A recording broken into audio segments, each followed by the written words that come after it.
Jako mi je drago što sam danas ovde i što sam dobila priliku da sa vama podelim to svoje shvatanje, da je jedino božanstvo koje zapravo postoji na ovom svetu istina. A sve ono u što verujemo, ono što obožavamo, predstavlja isključivo različite oblike na koje poimamo tu istinu. A pojam božanske stvari je nešto drugačiji, nešto širi.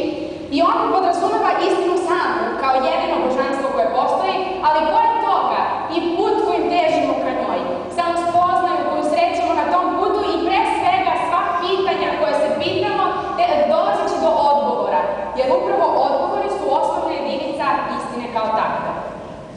Ovom temom pred nas je danas stavljeno nekoliko pitanja, poput toga ko smo, zašto živimo. Ali na nama nije da tražimo odgovore na ta pitanja, već samo da se prisjetimo nekih osnovnih ljudskih vrednosti, poput pre svega tolerancije, saosećajnosti. Jer upravo će nam te ljudske vrline biti potrebne onda kada shvatimo da baš svako od nas ovde prisutnih danas i svih ostalih ljudi na svetu zapravo krije različito viđenje odgovora na pitanja o kojima govorimo. I već sam rekla da se istine javljaju u različitim oblicima. Jedan od njih svakako bi bio Bog.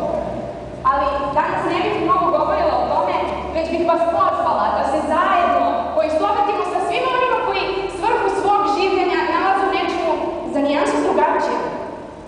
Setimo se jednog naučnika. On će čitav svoj život težiti ka tome da otkrije neki novi prirodni zakon, smatrajući da je to jedini način na koji može steći uvid u objektivnu sliku stvarnosti u kojoj postoji. Jedan astronom težit će ka tome da otkrije svaki delić kosmosa. Zašto? Jeste li čuli za nebesku prašinu? Ona je svuda oko nas, svuda u nama. Čitav kosmos je izgrađen iz nje, a samim tim i mi. I taj kosmos o kome govorimo tako ogroman. I mi ovako sitni i na prvi pogled beznačajni. Zapravo smo jako slični. Sazdani smo iz iste materije, jednako smo nedokučivi, jednako tajanstveni. I slobodno mogu reći da svaki čovek, kao pojedinac, predstavlja jedan mikrokosmos u tom ogromnom kosmosu. Što me dovodi do zaključka da otkrićem i najmanjeg delića tog univerzuma i najmanje tajne, jedan naučnik je saznao nešto novo o sebi. I na taj način je na korak bliže pronalaženju odgovora na pitanja koje ga mora. Ali gde se nalaze to božanstvo, pitam se? Taj astronom, kao i mnogi od vas, verovatno tražit će ga negdje na nebu, iza zvezda. Ali ja bih ga na trenutak potražila duboko u sebi.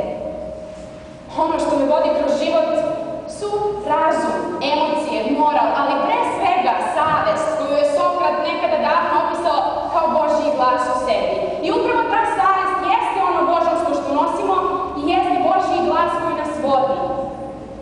Nekada je izrazito jak, a nekada je samo šapat. I taj šapat zapravo je intuicija. A intuicija je most koji nas povezuje sa onim bićem koje krije odgovore na sva pitanja o kojima govorimo. I sada je jasno da sve ono o čemu govorim sada, svi ljudi na koje smo zajedno mislili, teže isključivo ka jednoj stvari, ka saznanju, ka istini. I slobodno mogu reći da sva pitanja koje se pitamo zapravo ubrajaju se u jednu čistu božansku stvar, a božanstvo za mene nije ništa drugo do smesa odgovora na ta pitanja. I dalje se pitamo ko smo. Reći ću vam. Mi smo bića koje žive kako bi pronašli odgovor na to pitanje. Mi živimo da bismo postavili pitanje i stoga ću vas pitati samo još jedno.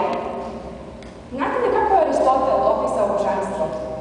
Za njega je ono nepokretan pokretač. Slikovito prikazano, zamislimo reku. Rađamo se na jednoj njenoj obali, a na suprotnoj obali čeka ono. Čeka istina. I ona poput jednog sunca zove nas svojom svetlošću, zove nas svojom energijom, ostavljajući život gde? Upravo između obala te reke. Život je most kojim ti prelazimo, kojim dolazimo do istine.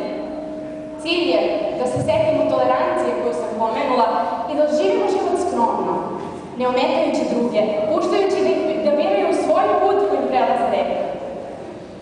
Zašto kađati tuđe mostove kamenom i rušiti ih, kada nas to jedino ostavlja u strahu da će neko srušiti naš? Hvala.